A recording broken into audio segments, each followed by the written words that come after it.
नमस्कार मित्रांनो, केंद्र सरकारने 2000 रुपयांच्या नोटांबाबत मोठी घोषणा केली होती। आता 2000 रुपयांच्या नोटा चलनातून बंद करण्याचा निर्णय घेण्यात आला आहे। तुम्हाला या सर्व मूल्याच्या नोटा 30 सप्टेंबरपर्यंत गांमध्ये जमा कराव्या लागतील।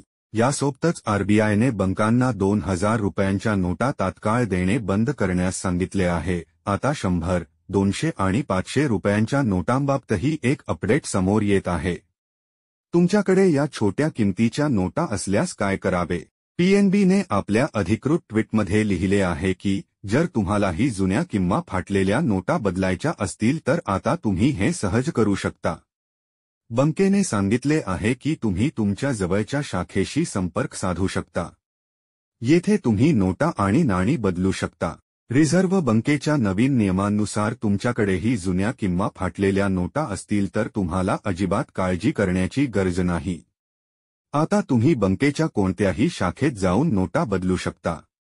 जर बँकेच्या कोणत्याही कर्मचाऱ्याने तुमची नोट बदलून घेण्यास नकार दिला तर तुम्ही याबाबत तक्रारही करू शकता।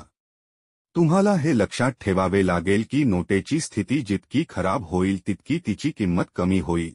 आरबीआयच्या म्हणण्यानुसार कोणतीही फाटलेली नोट फक्त तेव्हाच स्वीकारली जाईल जेव्हा तिचा काही भाग गहाळ असेल किंवा ज्यामध्ये 2 तुकड्यांपेक्षा जास्त तुकडे असतील आणि ती एकत्र पेस्ट केली असेल, जर तिचा कोणताही आवश्यक भाग गहाळ नसेल।